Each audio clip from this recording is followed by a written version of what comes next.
আমাদের ঠাকুরের আরতি স্টক চলছিল, শেষ হয়ে গিয়েছিল প্রায়। আমাদের শেষ যে দুটি লাইন আছে, সম্পদ তব শ্রীপদ ভবগোষ্পদ বারি যথায় প্রেমার্পণ সমদর্শন জগজন দুঃখ যায়। এর আগে হয়ে গিয়েছিল ত্যাগীশ্বর হে নরনা, হয়েছিল নির্ভয়গত সংশয় দৃঢ় নিশ্চয় মানসবান নিষ্কারণ ভকত শরণ ত্যাগী জাতি কুলমান। আমরা গতবারের এই ক্লাসটা যা হয়েছিল তার থেকে একটু রিক্যাপিচুলেট, মানে সেটাকে একটু আর একবার চিন্তা করে নিয়ে আমরা পরের এই সম্পদ তব শ্রীপদ ভবগোষ্পদ এটাতে আমরা আসব। বলছেন নির্ভয় গত সংশয় দৃঢ় নিশ্চয় মানসবান। এইটার অর্থ বুঝতে গেলে আমাদের শেষ থেকে আসতে হবে।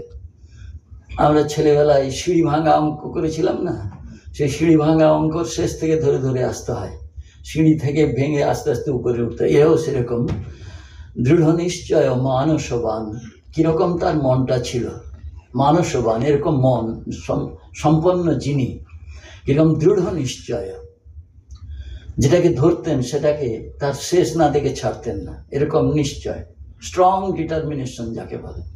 এইটা একটা অধ্যাত্ম জীবনের মহামূল্য সম্পদ বলা হয়। আমরা ঠাকুর বলতেন চিড়ের ফলার ভ্যাদ ভ্যাদ করছে, কোনো টান নেই, না এরকম হলে চলবে না। যেটা ধরেছি সেটা ভুল হোক ঠিক হোক, ওটা শেষ পর্যন্ত দেখে ছাড়বো না, এই হচ্ছে। ইংরেজিতে একটা কথা বলে বুলডগ টেনাসিটি। বুলডগ, আগেকার দিনে এই বুলডগ এখনও আছে। সে বুলডগ যাকে ধরবে তার প্রভু বলে দেবে একে ধর, সে যাকে ধরবে তার শেষ না করে তাকে ছাড়বে না। এই হচ্ছে টেনাসিটি, শেষ পর্যন্ত দেখবে, এইটা থাকতে হবে। তা না হলে কি হবে? এর নাম হচ্ছে ধৈর্য, ধৃতি ইত্যাদি নানা কথা, এগুলো শাস্ত্রে বলা আছে। আমরা চণ্ডীতে পড়েছি জিয়া দেবী সর্বভূতেষু ধৃতিরূপেণ সংস্থিতা। এই যে কোনো জিনিসকে ধরে রাখবার যে আমাদের ক্ষমতা, ওই ক্ষমতা ওই মায়ের, তাঁর শক্তি ধরে রাখতে পারি, আমরা পারি না, তা আমরা ছেড়ে দিই। কারণ কি, দুদিন দেখলাম তারপর ছেড়ে দিলাম। ঠাকুর তাকে বলছেন খানদানি চাষা। খানদানি চাষা মানে সে চাষ করবে, সে বৃষ্টি হোক ফসল হোক কি না হোক, তার চাষ করবার কথা চাষ করবে। কিন্তু অন্য কেউ হলে ঠাকুর বলছেন যারা চাষবাস করে শুনেছে চাষবাসে খুব টাকা পয়সা রোজগার হয়, তখন চাষ করলো, দেখলো কিছু হলো না, তখন ছেড়ে দিল। কিন্তু যারা খানদানি চাষা তারা চাষ করবে, যেভাবে হোক করবে, এবং খাল কেটে দূর থেকে জল আনবে।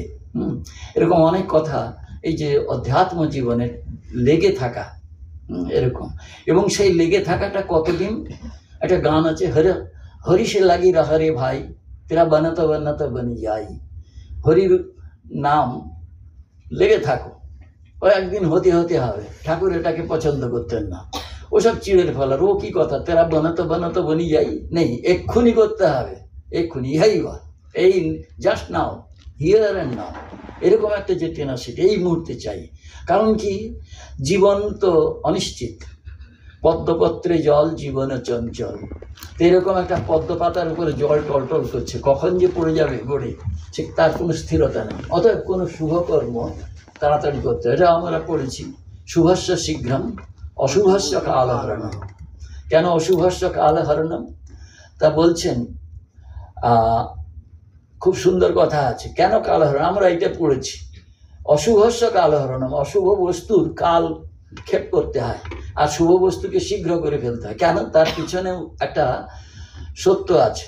বলছেন আদেয়স্য প্রদেয়স্য, আমাদের সকলের দরকার জীবনে, সাধু ব্রহ্মচারী গৃহী ভক্ত সকলেরই।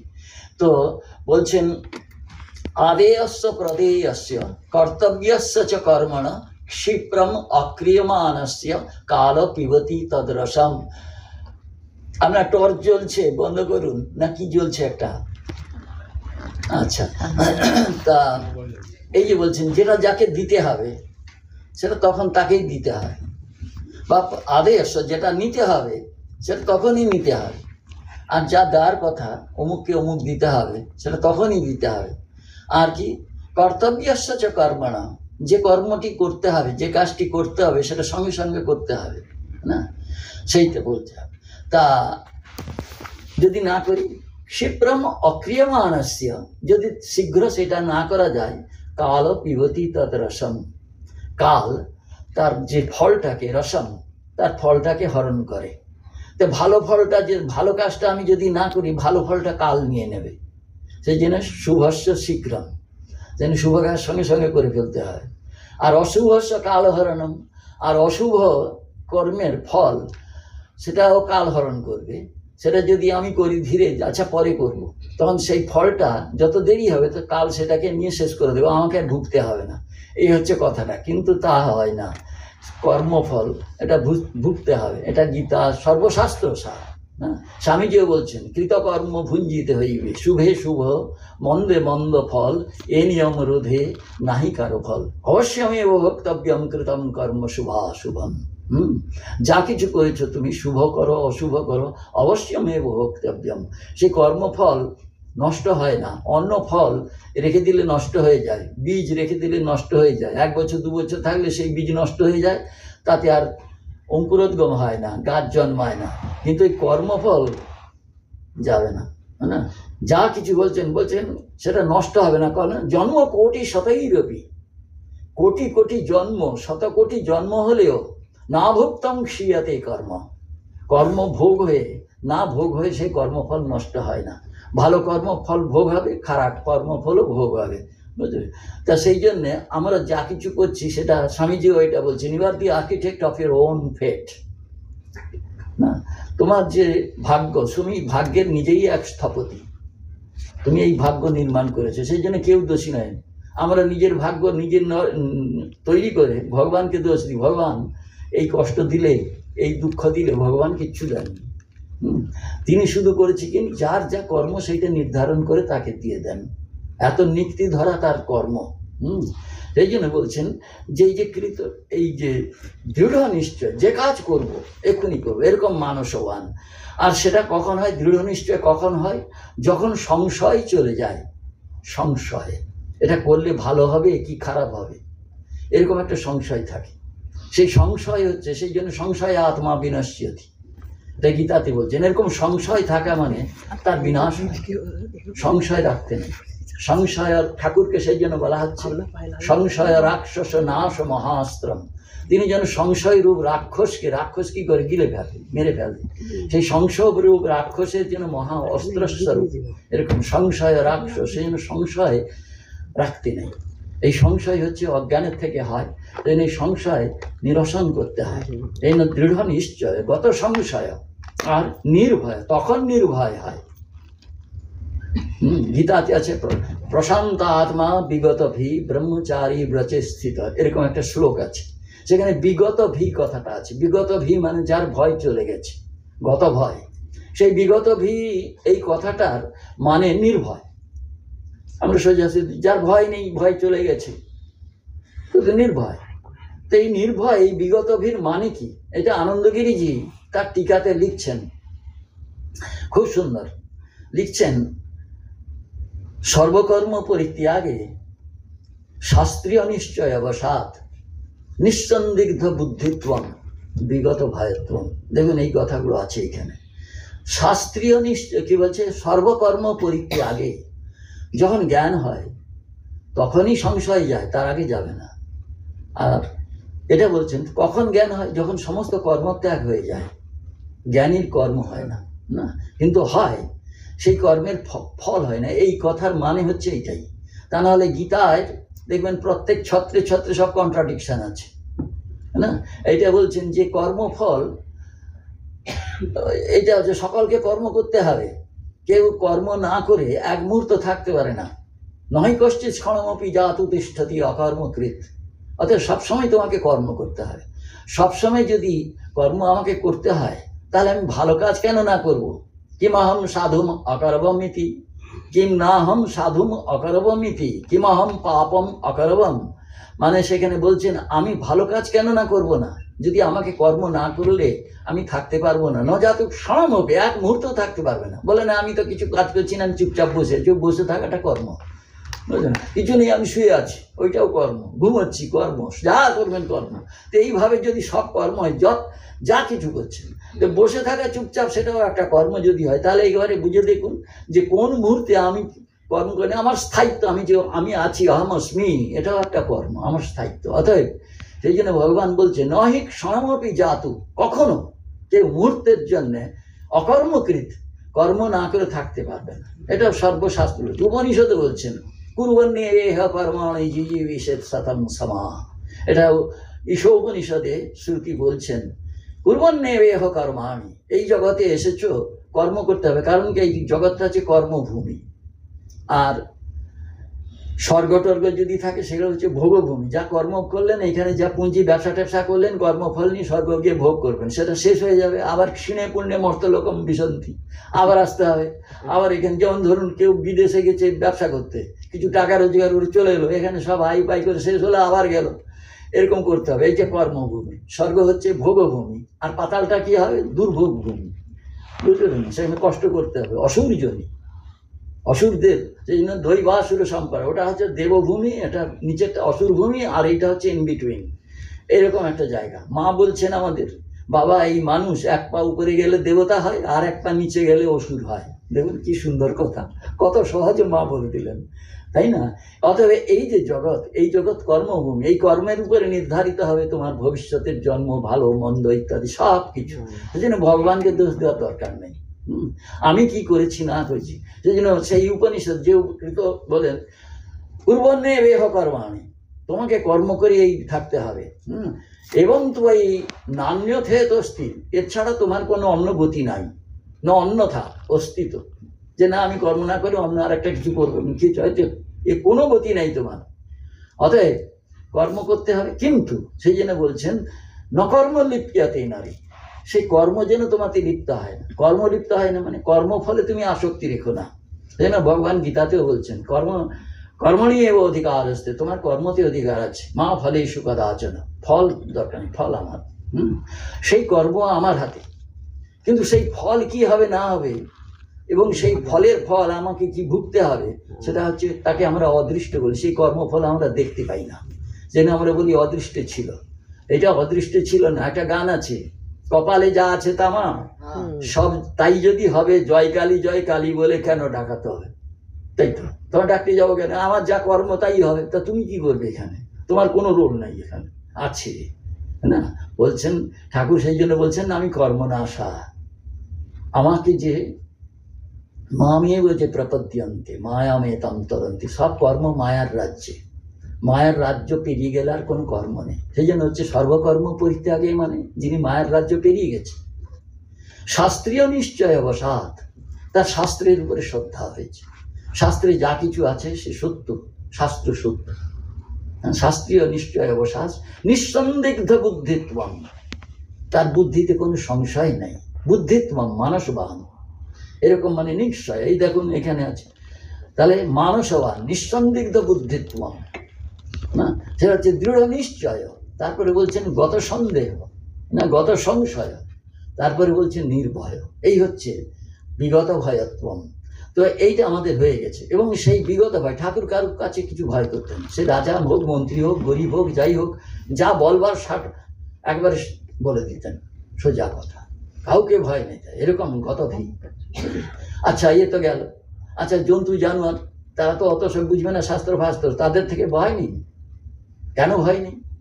না, ওই যে জন্তু সে আর আমি এক, অতএব সে আমার, এই জ্ঞান যার হয়েছে তার তাই অনিষ্ট করবার কেউ নেই, তিনিও কারোর অনিষ্ট করেন না, তাই না?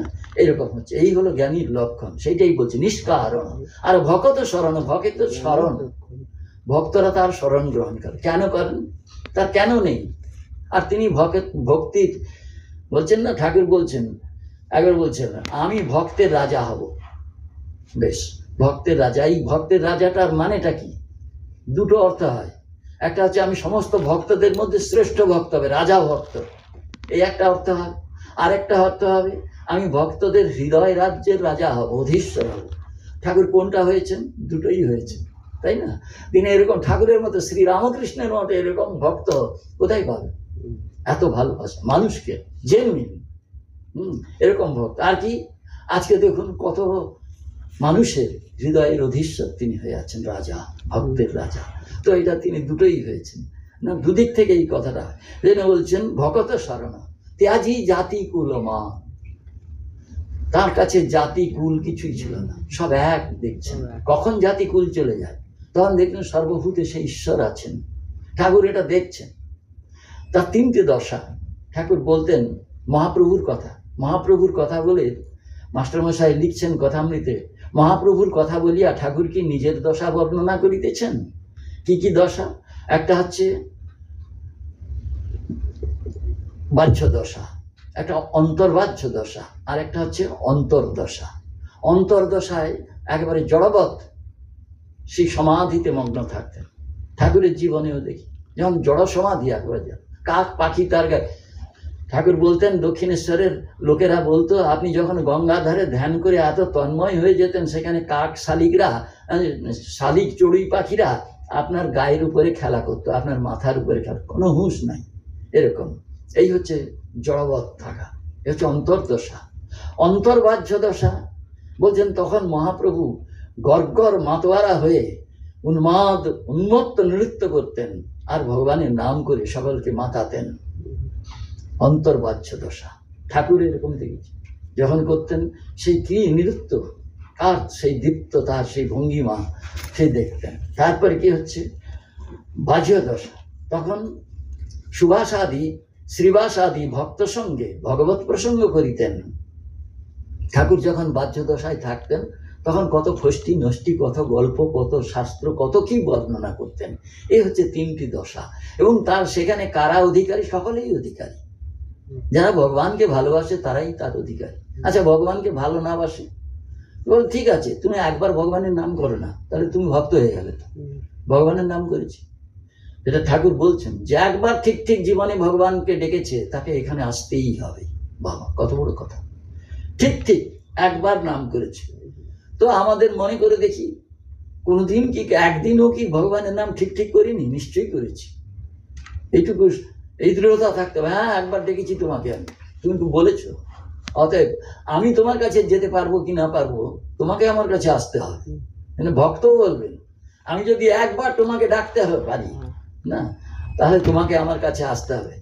একটা ভালো গান আছে না, আমি ডাকার মতো ডাকতে যদি পাই, ও মা তুই আসবি নে, তোর এমন সাধ্য নাই। বা কি চ্যালেঞ্জ!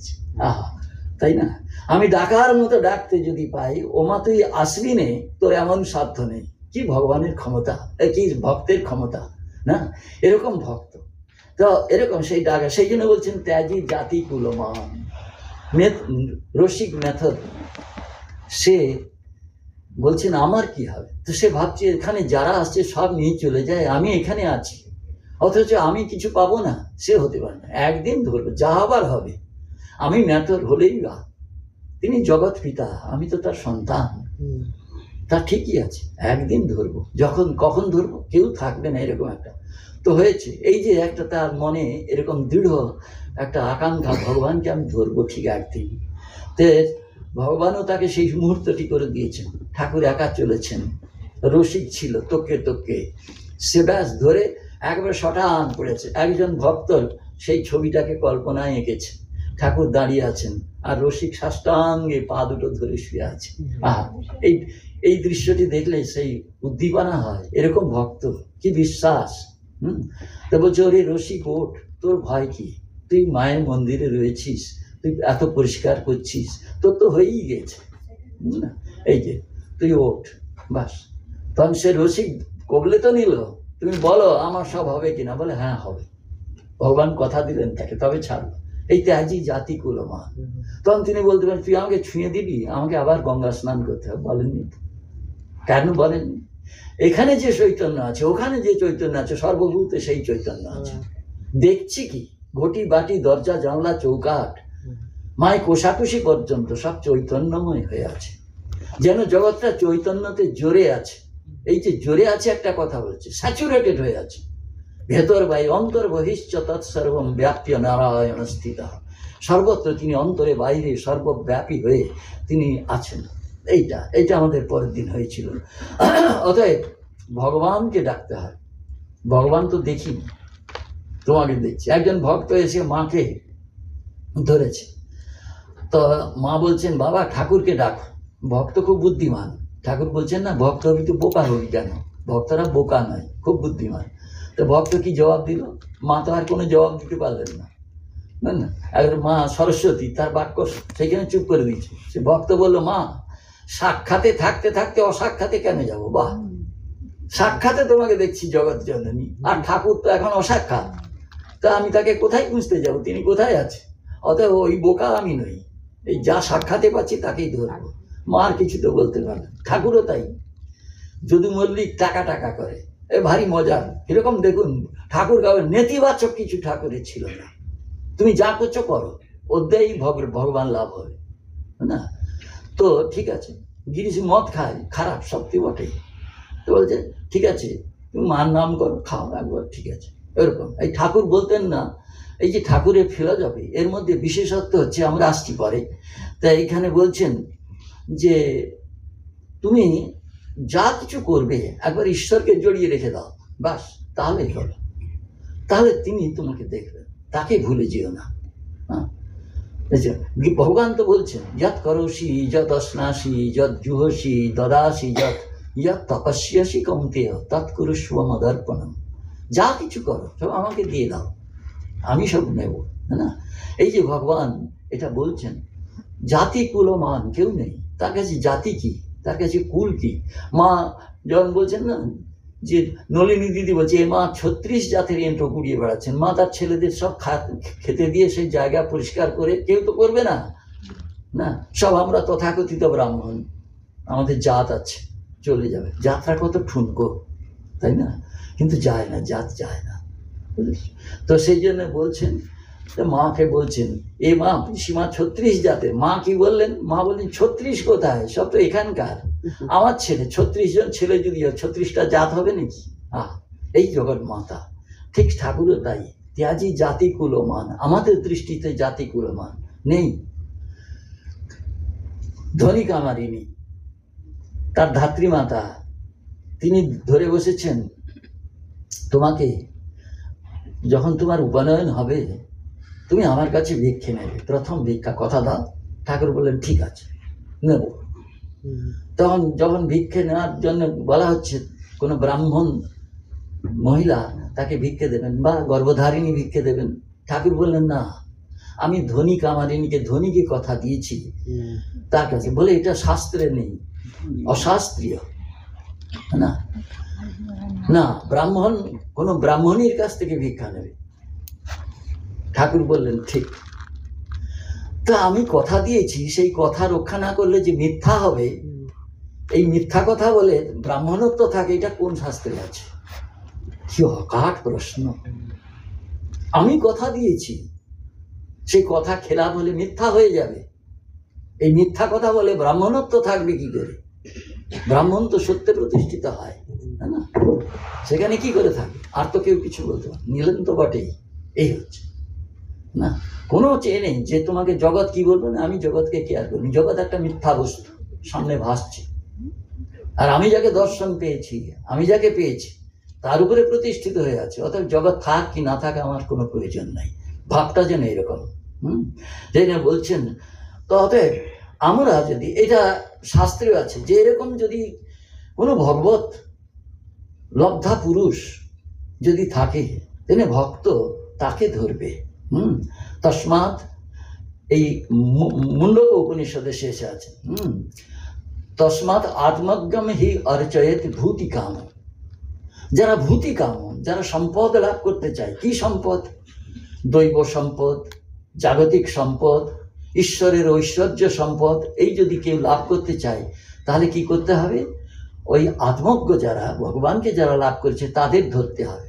এই যদু মল্লিকের কথা আসছিল, তো যদু মল্লিক সে সবসময় টাকা, তা ঠাকুর বলছেন ও যদি, আর ঠাকুরের সঙ্গে খুব ধরম মহরম, খুব পীড়িত, তা বলছেন ও যদু মল্লিক, বলছেন আচ্ছা এই যদু মল্লিকটা আমার সঙ্গে এত হয়ে সে শুধু টাকা টাকা করছে, এটা কি হলো, লোকেই বা কি বলবে? তো বলছেন ও যদু মল্লিক, অনেক তো টাকা টাকা করলে, এখন একটু ঈশ্বর ঈশ্বর করো। তখন যদু মল্লিক বলছে ছোট ঘর চাচ, তুমি ঈশ্বর ঈশ্বর করে পাগল, আর এই যে টাকা পয়সা ধন দৌলত সবই তো তারই, এটা ঈশ্বরের ঐশ্বর্য, ষড়ৈশ্বর্য সম্পন্ন ভগবান। সেই জন্য 6টা ঐশ্বর্যের মধ্যে প্রথম ঐশ্বর্য বলছেন ঐশ্বর্য, যা কিছু টাকা কড়ি সম্পদ সব তার।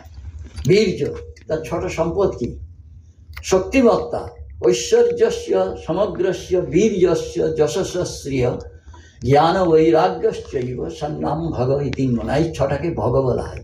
এই ভগ যার আছে তাকে ভগবান বলা হয়। যেমন ধন যার আছে ধনবান বলে, ঠিক সেরকম ভগ যার আছে কি কি হলো তাহলে? সমস্ত ঐশ্বর্য, টাকা কড়ি ধন দৌলত সোনা রূপা যা যত আছে। আর বীর্য শক্তিমত্তা, সেই শক্তিমত্তা তার মধ্যে সমস্ত আছে, তার শক্তিতে শক্তিমান সকলে। বীর্য যশ গ্লোরি, এই গ্লোরি যশ সব যশ তার। এই বাতাস শব্দ করে বইছে শোঁ শোঁ করে, পাখি তার কলতান, নদীর কলতান, কুলুকুলু রবে নদী বয়েছিল, এই সব শব্দই হচ্ছে তার গান। যাহা শোনো কর্ণপুটে সবই মায়ের মন্ত্র বটে না, এই রামপ্রসাদ গাইছেন। যাহা শোনো কর্ণপুটে, তাছাড়া আর কিচ্ছু নেই, সব তার মন্ত্র, তার নাম। অতএব এই দৃষ্টিভঙ্গিটা চাই। যেন বলছেন ঠাকুর কত সুন্দর বলছেন, মা যে অক্ষর দিয়ে তোর সব সাজিয়ে তোর মন্ত্র হয়েছে, সেই অক্ষরকে উল্টা পাল্টা করে দিয়ে এই তো খিস্তি খেউড়ে হয়েছে। খিস্তি খেউড়ের জন্য তো আলাদা কোনো অক্ষর টক্ষর নেই, ওই একই অক্ষরকে উল্টো পাল্টা করে হয়েছে, অর্থাৎ খিস্তি খেউড়েও তোর মন্ত্র না। বাস হয়ে গেল। এই দর্শন যখন হয়, বাল্মীকি তাকে বল, তিনি তো আগে কি ছিলেন? রত্নাকর দস্যু। তাকে নারদ বলছেন রাম রাম করো তবে এই পাপ থেকে উদ্ধার পাবে। বলে কি বললে? ওটা আমার তো মনে মুখে উচ্চারণ হবে না, কোনোদিন হবে না, আমি পারবো না তো উচ্চারণ করতে। ওই যে কি বললে একটা, হ্যাঁ, তখন বলছে না পারবে না তো তাহলে এক কাজ করো, মরা তো পারবে। বলবো ওইটা তো আমি ওস্তাদ, একদিন ধরে মানুষ মারলাম, ওইটা আমি পারবো না, খুব পারবো। তো মরাই করতে থাকো, মরা মরা মরা ব্যাস, মরা থেকে রাম হয়ে গেল, হ্যাঁ না? এই মর জগৎ থেকেই রাম হয়, তাকে পাওয়া যায় না। তো সেই মরা থেকে রাম হল, কে কিরকম তন্ময় হয়ে গেল বলমি, অর্থাৎ উই পোকা ঢিপি হয়ে গেল। তবু জানো নারদ কতদিন পরে ফিরলেন, তাকে তুললেন, দেখলেন এটা কি হলো। সেই উই পোকার থেকে ঢুকেছিল যখন প্রথম, সেখানে ছিল রত্নাকর দস্যু, বেরিয়ে গেল বাল্মীকি মুনি, রচনা করলেন রামায়ণ না। কিরকম এই হচ্ছে এরকম একটা যে চেঞ্জ, পরিবর্তন, এই পরিবর্তনকে মানে বিজ্ঞানের পরিভাষায় বলে মেটামরফোসিস, হ্যাঁ, একেবারে টোটাল চেঞ্জ। কিরকম টোটাল চেঞ্জ আমরা জগতে দেখতে পাই। একটা শোঁয়া পোকা কত আগলি, কত কুৎসিত দেখতে, সেই শোঁয়া পোকাটা ঢুকবে, ঢুকে একটা গুটি পোকা, তখন মনে হবে নির্জীব, এর কোনো প্রাণ নেই, আছে সমাধিমগ্ন হয়ে আছে। যখন সেই রত্নাকর সমাধিমগ্ন হয়, বালি কি বলে সেই উই ঢিপি হয়ে গেল, তখন তার জীবনের যেন কোনো প্রকাশ নেই, জড়বৎ। তারপরে যখন বেরিয়ে গেলেন জ্ঞানী হয়ে, যখন সেই উই পোকা গুটি খেটে বেরিয়ে এলো, সে আর উই পোকা কি বলে শোঁয়া পোকা বেরিয়ে এলো না, সে একটা প্রজাপতি হয়ে বেরিয়ে এলো, সুন্দর প্রজাপতি। তার সঙ্গে কোনো রকম সাদৃশ্য আছে একটা শোঁয়া পোকার সঙ্গে একটা প্রজাপতির সঙ্গে? কোনো নেই। এই হলো টোটাল চেঞ্জ।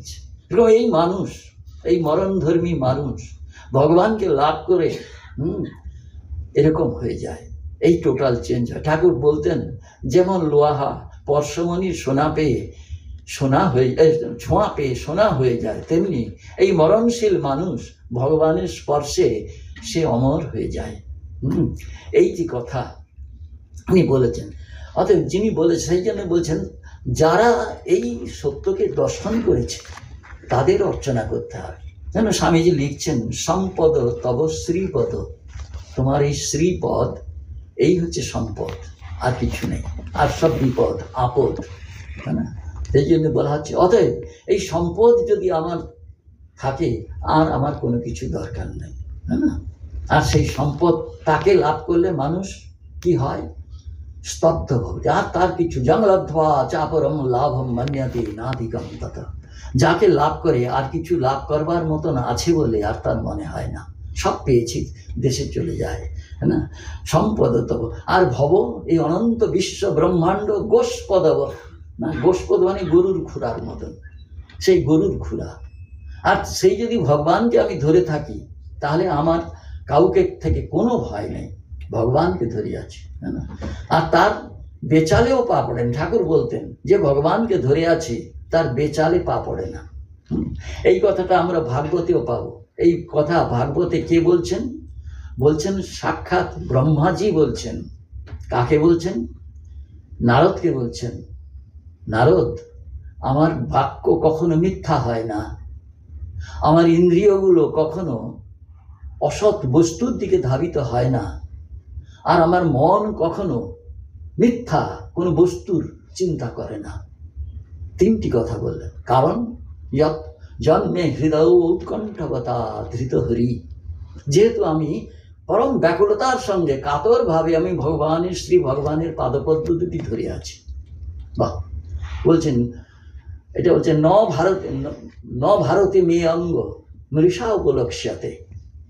ভারতী মানে আমার বাক্য মিথ্যাকে আশ্রয় করে না, যে আমি কোনো কথা বললাম মিথ্যা হয়ে গেল না, তারা যা বলবেন সেটা সত্য হবে।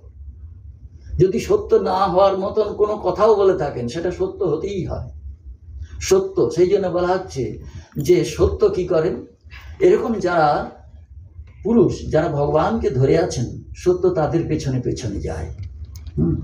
সত্যম বাচম অনুধাবতি, সত্য বাক তার পেছনে যায়। তিনি যে কথাটা বলবেন তাকে সত্য করতে হবে, যা বলুন। যেন এই যে যারা ভগবানকে ধরে আছেন, সেই জন্য বলছেন ন ভারতী মেয়ে অঙ্গ, হে অঙ্গ বৎস নারদ, আমার বাক্য কখনো মিথ্যাকে অবলম্বন করে না। ন মৃষা, কখনো মিথ্যা হয় না। নমে ঋষিকাণী পতন্তি অসৎ পথে, আমার ঋষিকাণী মানে আমার ইন্দ্রিয়বর্গ কখনো অসৎ বস্তুকে অবলম্বন করে না। মিথ্যা বস্তু, অসৎ মানে যা নেই, মিথ্যা, তাকে অবলম্বন করে না, না? তা বলছেন আর আমার মন কখনো অসৎ বস্তুর প্রতি তাকে কখনো চিন্তা করে না। তো এই বলছে কেন করে না, বলছেন জন্মে হৃদয় উৎকণ্ঠবতা ধৃত হরি, যেহেতু আমি শ্রী ভগবানকে পরম ব্যাকুলতার দ্বারা কাতরভাবে আমি তার শ্রীপাদপদ্ম দুটি ধরে আছি।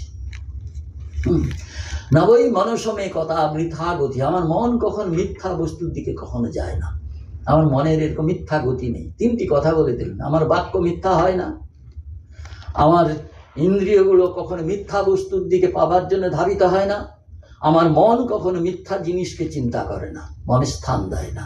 বাহ! অতএব এই তিনটে কেন হয়? আমি যেহেতু ভগবানকে ধরেছি, সত্যস্বরূপ ভগবানকে আমি ধরে আছি, সেখানে মিথ্যার স্থান নেই। আমি যেখানে আলোতে আছি সেখানে অন্ধকারের স্থান নাই, যেখানে জ্ঞান লাভ হয়েছে সেখানে অজ্ঞানের স্থান নেই। তাই না বলছেন অতএব সম্পদ। আর এই ভব গোষ্পতিটা মিথ্যা বস্তু, আমার কোনো প্রয়োজন নেই। আর যদিই বা হয়, এই যে ভব যেখান থেকে উৎপত্তি হয়েছে আমি তাকেই ধরে আছি, যে তিনি তো পরম বুদ্ধিমান। আমাদের গণেশের কথা বলি, তাই না? তো মায়ের গলায় একটা হার আছে, খুব সুন্দর হার, আর দুই পুত্র দেখছেন হারটাকে, তো মা কাকে দেবেন?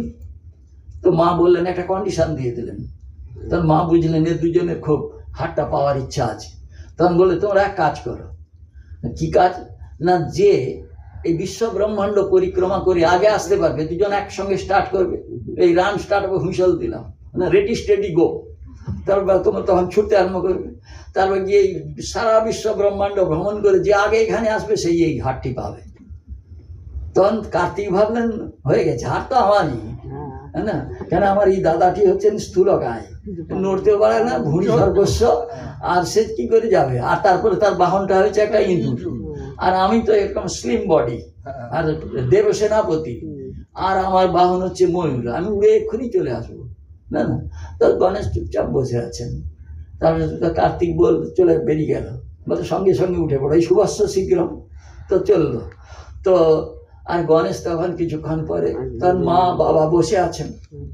তখন গণেশ ধীরে ধীরে উঠলেন, উঠে 3 বার প্রদক্ষিণ করে প্রণাম করে বসে পড়লেন। বলে একবার বললে আমি 3 বার প্রদক্ষিণ করলাম, বাস। তা বললেন, তা মা গলার হারটা খুলে তাকে পরে দিলেন। কার্তিক এসে দেখেন যে কি করে হার পেয়ে গেল, আর সে বসে আছে গ্যাপে। এইখান থেকে যে সমস্ত জগৎ বিশ্ব ব্রহ্মাণ্ড সৃষ্টি হয়েছে, ওটা তো মিথ্যা। আমি ওই মিথ্যা বস্তুকে ঘুরতে যাব কেন? অতএব আমি এই সত্যকেই দেখলাম, বস্তু আর ওটা অবস্তু, ঈশ্বরই বস্তু আর সব অবস্তু। তো আমি বস্তুকেই প্রদক্ষিণ করলাম, অবস্তুকে কেন? ওই যে কবিতাটা আছে না, আজগু বিনয় সত্যিকারের কথা, ছায়ার সাথে কুস্তি করে গাত্রে হলো ব্যথা। কুস্তি যদি করতে হয় ঠিক ঠিক লোকের সঙ্গে করে, ছায়ার সঙ্গে কেন কুস্তি করব? তাই তো। তো এরকম আজগুবি বস্তুকে আমি জানি। কেমন লাগে, হ্যাঁ দেখ কেমন লাগে, কি বলছেন? দেখ কেমন লাগে। হ্যাঁ তো সেই যে বলছেন, তো অতএব এই হচ্ছে বুদ্ধিমান। সবুদ্ধিমান মনুষ্যেষু সযুক্ত সব কৃষ্ণ কর্মকৃত, না? এই হলে বুদ্ধিমান, যে ভগবানকে ধরে আছেন, না? তো সেই জন্য তোমার শ্রীপদ হচ্ছে আমার সম্পদ, আমি তা ছেড়ে অন্য বস্তুকে আমি ধরবো না। আর এই জগৎ গোষ্পদবৎ, তার কি বলছেন, যদি ভগবানকে কেউ জেনে ফেলে, জগৎ সমস্ত জগৎ বিশ্বম গোষ্পদায়তে, বিশ্ব একটা গোষ্পদের মতন অর্থহীন মূল্যহীন হয়ে যায়, না? কিরকম বলছেন, এই যেমন মহাবীর, আরেকজনের কথা বলি, এখানে তো আমাদের এর কথা বললাম, গণেশজির কথা বললাম, মাতৃভক্ত তিনজনের নাম করবো তাহলে। আরেকজন হচ্ছেন মহাবীর। মহাবীর কি করলেন, সেই রাম, কিন্তু মার সঙ্গে যখন আসে সে রাম পর্যন্ত রাম হয়ে যায়, কে সে রাম। তো তিনি রাম নামে ব্যাস লঙ্কাটা হয়ে গেল। গোষ্পদীকৃত বারিশম মশকীকৃত রাক্ষসম, কি বলে, মশার মতন যেমন আমরা থাপ্পড় মেরে মেরে মশা মেরে ফেলি, তেমনি রাক্ষসগুলো এরকম থাপ্পড় মেরে মেরে মেরে ফেলল। আর এই এত বড় যে সমুদ্র, সেই সমুদ্র তার কাছে গোষ্পদের মতন হল, না? গোষ্পদীকৃত বারিশম, কেন? ভগবানের এই মহিমা, এই ভক্তের মহিমা, ভক্তের মধ্যে ভগবানের এরকম প্রকাশ। আর একজন হচ্ছেন আমাদের স্বামীজি, তিনিও পরম মাতৃভক্ত। লিখছেন মহাপুরুষ মহারাজকে, দাদা আমি এবারে গিয়ে জ্যান্ত দুর্গার পুজো করবে, সকলকে দেখাবো, তবে না আমার নাম দেখবে, তুমি আমার এই কাজটা তাড়াতাড়ি একটু করে দাও দেখি, একটা জোশ করে একটা মঠ একটা স্থাপন করো, তারপর আমি গিয়ে দেখো না কি করি। এই বলছেন, ওখান থেকে লিখছেন, দাদা রামকৃষ্ণ যায় যাক, মা গেলে সর্বনাশ। সত্যি কি স্বামীজি বলেছিলেন রামকৃষ্ণ যায় যাক? না, মা যখন এসেছেন তখন আর তো কাউকে দরকার নেই, তাই না? মা, কি প্রেম ভালোবাসা, মার প্রতি বিশ্বাস। মা গেছেন, খুব খিদে পেয়েছে, চলেছেন মার কাছে গেছেন, দেখুন কিরকম, মার কাছে যাবো, তা তো বলছেন, গোলাপ মার সঙ্গে দেখা হলো, বলছে গোলাপ মা আমার খিদে পেয়েছে, খেতে দাও। তখন তিনি বললেন, আচ্ছা এসছে, ঠাকুরের একটু মিছরি, প্রসাদী মিছরি দিয়েছেন, তো প্রসাদী মিছরি সেটা স্বামীজি পাতেন, ছুঁড়ে ফেলে দিলেন। আমার খিদে পেয়েছে, এই মিছরি নিয়ে এইটুকু নিয়ে এসেছ, তাই না? বলে প্রসাদ রাখো, তোমার প্রসাদ। তারপরে মা খবর শুনতে পেয়েছেন নরেনের গলা, তিনি সব সুন্দর করে সাজিয়ে থালায় খাবার কাউকে হাতে দিয়ে পাঠিয়ে দিয়েছেন। আর এসে বলছে, মা, এই নরেন মা পাঠিয়েছেন, তুমি খেতে বসো। স্বামীজি ওইখানে বসে বললেন মাটিতে, আর সেখানে বসে খেয়ে খানিকটা খাওয়ার পরে ক্ষুধা খানিকটা তো নিবৃত্তি হয়েছে, তখন বলছেন, বলি পূজারি বামুনের মেয়ে, তা অমনটি হলো কেমন করে? মানে হলো পূজারি বামুন, এক গরিব ব্রাহ্মণের ঘরে জন্মেছিলেন, তা জগন্মাতা এমনটি হলেন কেমন করে? এরকম মাতৃত্ব কি করে এলো? কি করে এলো? এই যে কথা, এই মা, এই বিশ্বাস। নরেন বলছেন, মা তোমার এই নরেনের মতো অনেক নরেন আসবে, এসেছে, এই বিবেকানন্দ অনেক কোথাও জন্মেছে বা জন্মাবে, কিন্তু মা তোমার মতো মা আর কোথাও কখনো আসেনি, আর আসবেও না। বাহ, না? মাতা তো তৎসমা মাতো ন ভূতা ন ভবিষ্যতি, তোমার মতো মা আসেনি আর আসবেও না, না? এই কথাটা, এই যে ন ভূতা ন ভবিষ্যতি, এই কথাটা আরেকজন মাও বলেছিলেন, সেটাও খুব সুন্দর রগড়ি গল্প। তো মা একবার ধরছেন বাপের বাড়ি যাবেন, মানে মা পার্বতী, আচ্ছা, তা শিবকে এসে বলেন, শিব না, তাহলে আমাকে কে দেখবে, আমার কোনো হুঁশটুস থাকে না, আমি একা কাকে নিয়ে কোথায় থাকবো? তা বলছে, না আমি যাবো, অনেকদিন যাইনি, মার কথা মনে হচ্ছে, বাবার কথা মনে হচ্ছে। তা মা চলে গেলেন, শিব বলেন, বাহ, চলে গেলেন তো, তা গেলেন, কিন্তু কেন যাবে? সেই যে বলছেন, আমরা গান গাই না, সদা কালি ধ্যানে ব্যাঘ্র চর্ম খসিয়া খসিয়া পড়িছে। কার ধ্যান করছেন? কালির। যে মা তার অন্তরে বসে আছেন। তা মা তো 2-3 দিন পরে ফিরলেন, তো ঠাকুর দেখছেন মা আসছেন, তো বলছে থামো একটা রগড় করা যাক। এই যে মা কালীর মূর্তি, সেই মা কালীর মূর্তিটাকে একটু আবছা করে দিলেন, বোঝা যাবে কোনো নারী মূর্তি হৃদয়ে, কিন্তু সেই নারী মূর্তিটা কোন নারী মূর্তি সেটা বোঝা যাবে না। তো মা দূর থেকে দেখে বললেন বাহ বেশ, আমি দুদিন গেছি, তুমি আবার হৃদয়ে আরেক নারীকে বসিয়েছ না। খোসে যেন তো খুব রেগে টেগে গেছে, এমন রেগেছেন একবারে কালো হয়ে গেছেন। তারপর শিবের কাছে এসেছেন, বলছে বাহ বেশ, এই না তোমার? বলে কেন? বলছে আমি দুদিন গেলাম, তুমি এর মধ্যে আরো কোনো নারীকে তোমার হৃদয়ে বসিয়েছ। বলছে কি আর করবো, একা আর কতক্ষণ থাকবো, না না, সেই জন্য করলাম। তখন দেখলেন, তার বলছে তাছাড়া তুমি তো কালো হয়ে গেছো, কালো। বলছে ও এই জন্য তোমার পছন্দ হচ্ছে না, ঠিক আছে।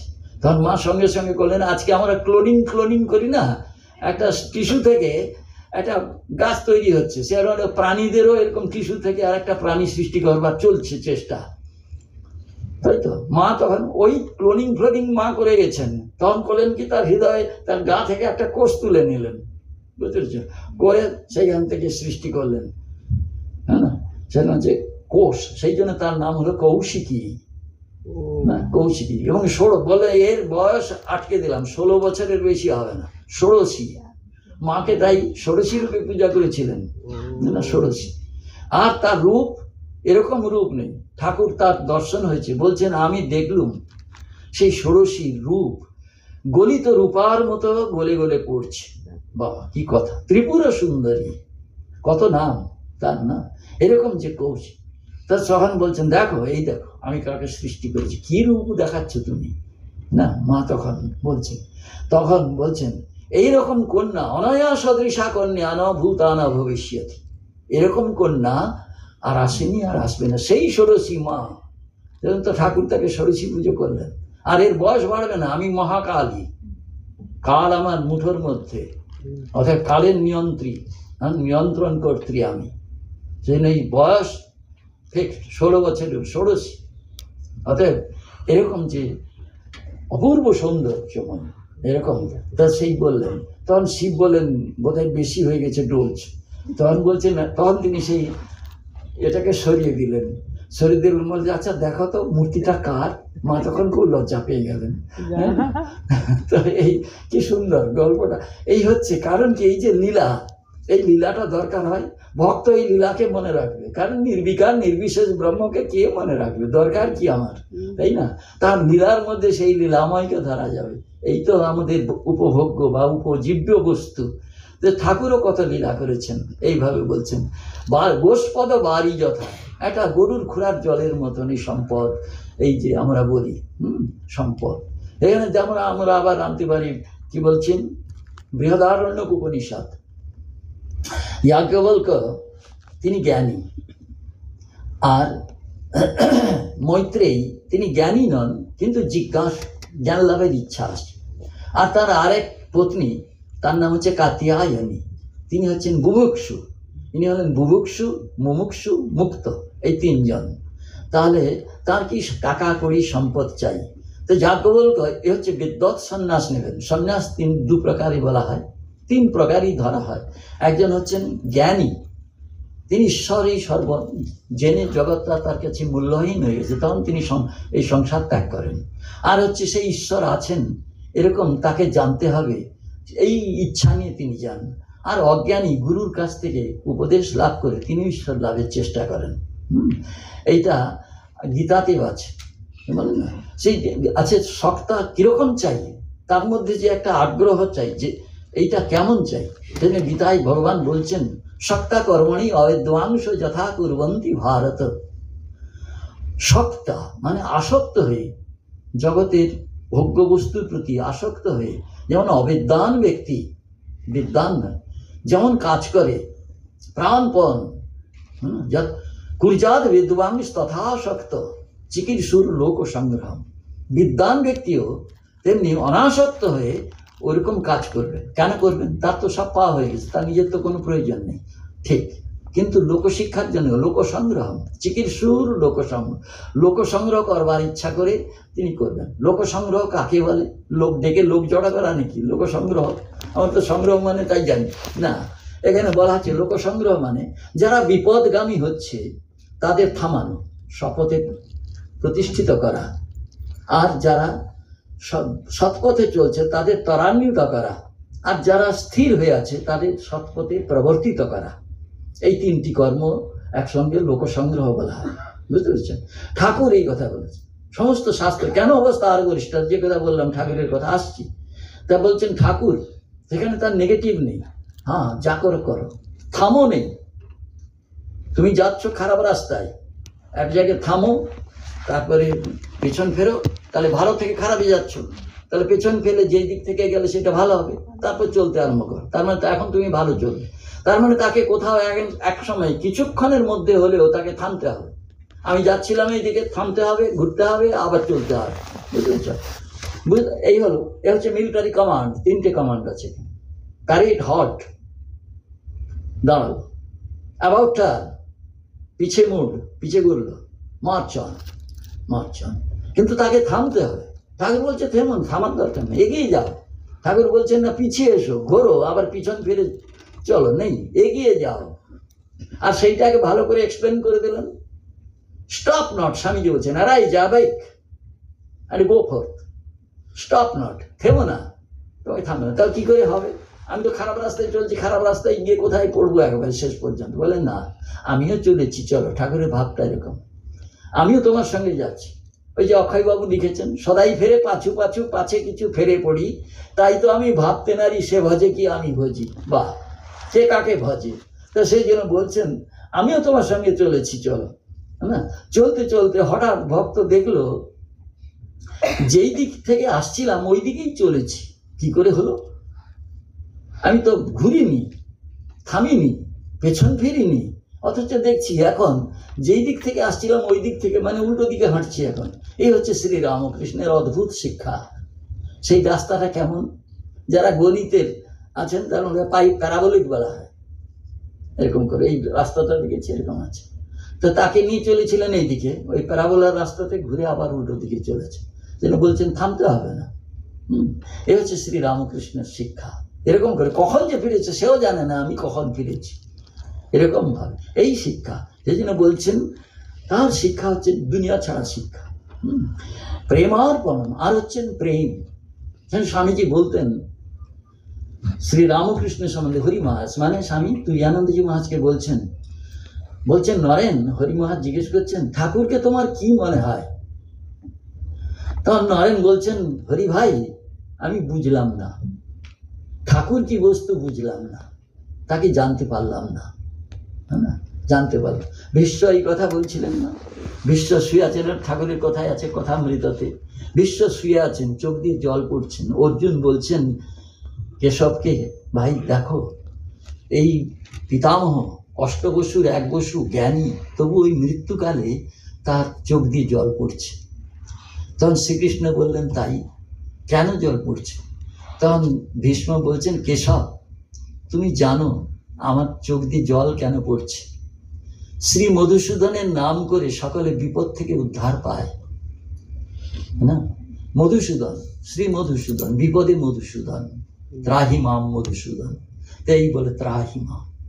সেই মধুসূদন পাণ্ডবদের ছায়া সঙ্গী, সখা, বন্ধু, সবকিছু। অথচ পাণ্ডবদের বিপদের সীমা নেই। তাই জন্য হে কেশব তোমার লীলা বুঝলাম না, তাই চোখ দিয়ে জল পড়ছে। বাহ, হ্যাঁ না, তোমার লীলা বুঝলাম না। অথচ তিনি এত বড় জ্ঞানী, মানে জ্ঞানী অষ্টবসুর বসু, তিনিও বুঝলেন না। সেই জন্য ভগবানের লীলা বোঝা বড় ভার। কিন্তু বোঝে কি? তার ভক্ত, সে জানে না। ঠাকুর বলছেন ভক্তের থেকে কি বলে, ভগবানের থেকে ভক্ত বড়। কথামৃততে আছে। কি করে বড়? না এহেন যে ভগবান, তাকে ভক্তরা তাকে হৃদয়ে করে নিয়ে সব জায়গায় ঘুরে বেড়াচ্ছে, তাই না? ভগবানও বলছেন আমি যে সেই অনন্ত বিস্তৃত ভগবান, সেই ভগবান আমি ভক্তের হৃদয়ের এক কোণে পড়ে থাকি, হ্যাঁ না? আমি দুর্বাসাকে বলছেন অহং ভক্ত পরাধীন হে অস্বতন্ত্র এব দ্বিজ, হে দ্বিজ, হে ব্রাহ্মণ, আমি ভক্ত পরাধীন, আমি অস্বতন্ত্র, আমি স্বাধীন নই। আমার ভক্তরা আমাকে যেখানে রাখে, যা বলে আমাকে তাই করতে হয়। অতএব আমি পারবো না। আর দেখো, আমার ভক্তের জন্য আমার অত্যাজ্য কিছু নেই, আমি সব কিছু করতে পারি। এমনকি আমার যে মহিষী না, রুক্মিণী, জাম্ববতী প্রমুখ, আমি সকলকে ত্যাগ করতে পারি, কিন্তু আমি ভক্তকে ত্যাগ করতে পারি না। তুমি অন্য রাস্তা দেখো। কি করেছিলেন তিনি? অম্বরীশ তিনি একটা যজ্ঞ করে, ব্রত করে, সেই ব্রত তিনি পালন করেন। পারণ বলে না, একটা ব্রতের পরে পালন করতে, ব্রতের যেরকম গুরুত্ব, পালন করাটাও ঠিক তেমনি গুরুত্ব। সেটা হচ্ছে ব্রত শেষ করে এই সময়ের মধ্যে তাকে পালন করতে হবে, অর্থাৎ তাকে কিছু খেতে হবে। উপবাস থেকে তিনি সেই ব্রত করেছেন। আর ব্রত ঠিক পালন করবার আগের মুহূর্তে দুর্বাসা তার কিছু ভক্ত নিয়ে হাজির হয়েছেন, বলছেন আমি তোমার কাছে আজকে ভিক্ষা গ্রহণ করবার জন্য এসেছি। তখন অম্বরীশ তার পায়ে পড়ে বলছেন, প্রভু, আজ আমার ব্রত সার্থক হয়ে গেছে, কারণ আপনার মতো ব্রাহ্মণ আপনি স্বেচ্ছায় পরম করুণায় আমার কাছে এসে ভিক্ষাচা গ্রহণ করবার জন্য অভিলাষ প্রকাশ করেছেন, আমি ধন্য। তা আসুন। বলছে, দাঁড়াও, আমি একটু স্নান টান করে একটু সন্ধ্যানিক শেষ করে আসি। তবে গেছেন তো গেছেন, এদিকে সময় শেষ হয়ে যাচ্ছে। সে সময়ের মধ্যে যদি পালন না করা হয় তাহলে সেই ব্রতের উল্টো ফল হয়ে যাবে। তিনি অম্বরীশ খুব বিচলিত বোধ করছেন, কি হবে কি হবে। তখন পণ্ডিতেরা, তার সভা পণ্ডিত যারা ছিলেন, তখন বলছেন, মহারাজ, আপনি শ্রী বিষ্ণুর পাদোদক পান করুন। সেটা খাদ্যের মধ্যে পড়ে না, খাদ্যের মধ্যে পড়ে না। আর তাকে খেলে আবার ভক্ত, সেই ভগবানের পাদোদক পান করে কেউ নিরয়গামী হবে না, অতএব আপনার পাপ হওয়ার কোনো চিন্তা নেই। তখন তিনি খেয়েছেন। ঠাকুর তিনটি কথা বলছেন। কি বলছেন? গঙ্গার জল জলের মধ্যে নয়, ব্রহ্মবাড়ি। বৃন্দাবনের রজর মধ্যে নয়, সে হচ্ছে ব্রহ্মস্বরূপ। আর কি? শ্রী জগন্নাথের প্রসাদ, সেটা অন্যের মধ্যে নয়, সেও ব্রহ্মস্বরূপ। তিনটি বলছেন, গঙ্গার জল, বৃন্দাবনের রজ আর জগন্নাথ দেবের প্রসাদ, এই তিনটি ব্রহ্মস্বরূপ। এখানেও তেমনি বলেন, অতএব ভগবানের যে পাদোদক, সেটি পান করুন। সেই পাদোদক পান করে কারুর নিরয়গামী কেউ হয় না। ব্যাস পাদোদক পান করছেন, এমন সময় দুর্বাসা এসে হাজির। কি, আমাকে অভুক্ত রেখে তুমি খেয়েছো, সেটা অভিশাপ দেয় দেয় অবস্থা। তখন তিনি হাত জোড় করে ভগবানকে স্মরণ করছেন। তা সকলে বোঝাচ্ছেন, দেখুন, এটাকে খাদ্য বলে না শাস্ত্রে, ভগবানের পাদোদক পান করেছেন। আমাকে অভুক্ত রেখে তো করেছে, তাকে আমি অভিশাপ দেব। এমন সময় বিকট এক ঘোর শব্দ শোনা যাচ্ছে। তখন দুর্বাসার জ্ঞান হলো, বুঝতে পেরেছে কি হচ্ছে কি হচ্ছে। সুদর্শন চক্র ধেয়ে আসছে দুর্বাসাকে শেষ করবার জন্য। কারণ ভগবান সুদর্শনকে একটা স্ট্যান্ডিং অর্ডার দিয়ে রেখেছেন, দেখো, যে কেউ আমার ভক্তে বিনা কারণে আমার ভক্তের উপরে আঙুল তুলবে, তুমি তাকে রক্ষা করবে, সে যে কোনো মূল্যে। আমিও যদি সেখানে গিয়ে দাঁড়াই, আমাকেও তুমি রিয়াত করবে না। বাস। তখন তো টনক নড়েছে, বলে কি করলাম। তখন ছুটেছেন, রক্ষা করো রক্ষা করো করে। কোথায় গেছেন? প্রথমে গেছেন এর কাছে, ব্রহ্মার কাছে গেছেন, আমাকে রক্ষা করুন। কি হয়েছে? বলছে এই ব্যাপার। বলছে কি সর্বনাশ, তুমি নিশ্চয়ই তার ভক্তকে কিছু করেছো, তোমার এই যে রক্তটা বুদ্ধি, এই সর্বনাশ ডেকেছো, আমার দ্বারা কিছু হবে না বাপু, তুমি এখান থেকে কেটে পড়ো। তো ব্রহ্মা তো তাকে বললো, বাস, সে সেখানে গেল। কোথায় গেল? কৈলাস। গিয়ে শিবকে বলছেন। শিব তখন ধ্যানে, কি ব্যাপার? না এরকম ব্যাপার, ওসব কিছু এখানে হবে, কেটে পড়ো। তা শিবও হারিয়ে দিল। তখন নারায়ণের কাছে গেলেন, ক্ষীরোদ সমুদ্রে ভগবান শুয়ে আছেন। বলছে, প্রভু রক্ষা করুন রক্ষা করুন। কি ব্যাপার? না এরকম অবস্থা। বলছে, নিশ্চয়ই আমার কোনো ভক্তের উপরে তুমি নিশ্চয়ই নিগ্রহ করেছো বা করতে উদ্যত হয়েছিল। দেখো, আমি পারবো না, আমার করবার কিচ্ছু ক্ষমতা নেই, কারণ এইটা সুদর্শনকে তাকে অর্ডার দেওয়া আছে, বলা হয়েছে, আমিও যদি দাঁড়াই তুমি আমাকে কাজ করবে, আমি তোমার জন্য প্রাণ দিতে রাজি নেই। অতএব তুমি কর্মফল তোমার, তুমি ভোগ করো, যাও। তো বলে, তাহলে আমি ব্রাহ্মণ, আপনি ব্রাহ্মণের রক্ষার জন্য এই মূর্তি আপনার, গো ব্রাহ্মণ হিতায়, সেই মূর্তি, সেই গোবিন্দ মূর্তি, এইটা কি মিথ্যা? বলছে, না মিথ্যা নয়, তুমি কর্ম করবে, সেই কর্মফল আমাকে ভোগ করতে হবে, এইটা মিথ্যা, এটা হয় না কোনোদিন। তুমি যাও। তাহলে একটা উপায় তো বলুন। বলে কোনো উপায় নেই। বলছে তখন যখন নেহাত কান্নাকাটি, তখন বলছে একটা উপায় আছে। কি উপায়? তুমি গিয়ে অম্বরীশের কাছে ক্ষমা চাও। অম্বরীশ যদি তোমাকে বলে ক্ষমা করে, আর সুদর্শনকে বলে তুমি ফিরে যাও, তখন সুদর্শন ফিরে যাবে, তা নাহলে আর কার কথা শুনবে না সে। তখন ছুটলেন, গিয়ে সেখানে পড়েছেন রক্ষা করো, রক্ষমাম রক্ষমাম, রক্ষা করো। বলছেন এ কি, আপনি ব্রাহ্মণ, উঠুন, আপনি আমার মাথায় থাকবার যোগ্য, আপনি এরকম পড়েছেন, উঠুন। বলছেন দেখো এই সুদর্শন আমাকে, তুমি এর থেকে হাত থেকে বাঁচাও। তখন অম্বরীশ বললেন সুদর্শন তুমি ফিরে যাও। আচ্ছা, কি ভক্ত দেখুন, হ্যাঁ না, এরকম ভক্ত। সুদর্শন ফিরে যাও, তখন সুদর্শন ফিরে। এই যে বলছেন ঠাকুরের, সেই জন্য বলছেন ভক্তের রাজা হবো, এরকম ভক্ত হবো, ভগবানও আমার হাতের মুঠোর মধ্যে থাকবে, বুঝলেন তো। বলছেন প্রেমার্পণম, সেই প্রেমার্পণম কি দিয়ে ডাকবে, হ্যাঁ না। মীরার গান আছে না, বলছেন দুধ পিনে সে হরি মিলে তো বহুত বৎস আলা না, তিরণ ভাগন সে হরি মিলে তো বহুত মৃগী অজাগ। হরি এগুলোতে পায় না, তা কি করে পাওয়া যাবে? মীরা কাহে বিনা প্রেমে সে নেই মিলে নন্দলালা। তাকে ভালোবাসার দাস ভগবান বলছেন, আমি ভালোবাসার দাস, প্রেমে ভক্তে, তাকে আমাকে যে ভালোবেসে আমাকে চিরদিনের জন্য বদ্ধ করে রেখেছে, প্রেমের বন্ধন। তা আপনাদের কাছে বোধহয় এই গল্পটা গল্প না, এমনি কথাটা আমরা বলেছি। একটা বলা হচ্ছে দুজন দুজনকে বাঁধবার চেষ্টা করছে, ভগবান ভক্তকে বাঁধবার চেষ্টা করছে, আর ভক্ত ভগবানকে বাঁধবার চেষ্টা করছে। কি দিয়ে? দুজন কাছে দুটো দড়ি আছে, ভগবানের কাছে আছে মায়ার দড়ি, আর ভক্তের কাছে আছে প্রেমের দড়ি। তো সেই জন্য নারদ বলছেন, সেই নারদের ভক্তি সূত্রে প্রতীক্ষণম বর্তমানম, সেই প্রেম ভক্তের হৃদয়ে প্রতিটি মুহূর্তে বাড়ছে। যেই যেই সেই প্রেম ভক্তের ভগবানের প্রতি যে প্রেম ভালোবাসা যত যত বাড়ছে, ভগবানের ওই মানুষটির প্রতি যে মায়া, সেটা ধীরে ধীরে প্রতীক্ষণম হীয়মানম, সেটা প্রতিটি মুহূর্তে ক্ষয় হচ্ছে, হতে হতে তখন ভগবান দুজনকে তো বাঁধবেন। এই একটা যুদ্ধ চলছে, কল্পনা করুন কিরকম যুদ্ধ, ভক্ত ভগবানের যুদ্ধ। তখন কি হলো, ভগবানের যে মায়ার দড়িটা ক্ষয় হতে হতে হতে হতে ছিঁড়ে গেল, বা ভগবান তো নিরস্ত্র। তখন ভক্ত প্রেমের দড়ি দিয়ে তাকে বাঁধলো, বেঁধে হৃদয় কারাগারে তাকে ঢোকালো, বলছে এখানে থাকে চিরদিন। তাই এরকম সুন্দর চিত্রটি এঁকেছেন ব্যাসদেব ভাগবতে। গোপীরা অনেক দিন ভগবানকে দেখেন, তিনি লুকিয়ে লুকিয়ে বেড়াচ্ছেন। তো হঠাৎ ভগবানকে দেখা গেল, তখন গোপীরা তাকে হাতে গিয়ে ধরেছে, তোমাকে যেতে নাহি দিব। তিনি হাত থেকে ছাড়িয়ে ছিটকে লুকিয়ে পড়লেন। গোপীরা বললেন বাহ, বড় বীরত্ব দেখালে তো দেখি না। হ্যাঁ, বলছেন হস্তাৎ উৎক্ষিপ্য জাতোষি বলাৎ কৃষ্ণ কিমদ্ভুতম, হাত থেকে ছিটকে পালিয়ে এলে, তুমি পুরুষ, আমরা নারী অবলা, তোমাকে ধরেছিলাম হাতে, তুমি ছিটকে চলে, কি বীরত্ব দেখালে। একটা চ্যালেঞ্জ কি, হৃদয়াদ যদি নির্যাসী পৌরুষম গড়ায় আমিতে, আমরা হৃদয়ে তোমাকে বন্দি করে রেখেছি, যাও সেখান থেকে ওই কারাগার ভেঙে, তখন বুঝবা হ্যাঁ তুমি বীর বটে, পুরুষ বটে।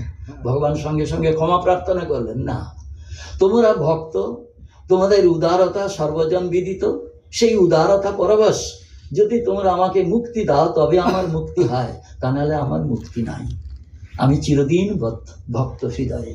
বাহ, কি অসাধারণ কথা এই ভক্তি।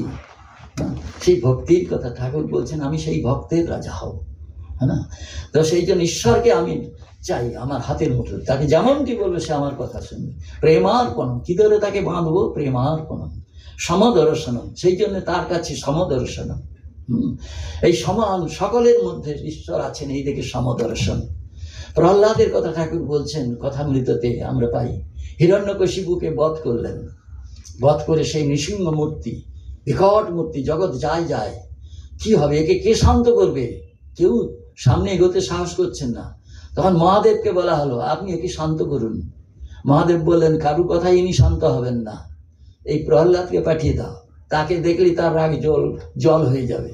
তখন সকালে মিলে প্রহ্লাদকে পাঠিয়ে দিল, যাও তোমার প্রভুকে তুমি শান্ত করো, হ্যাঁ না। তখন প্রহ্লাদ কাছে থেকে এটা কথামৃতের এই বর্ণনা করছেন, আর ঠাকুর শুনছেন না।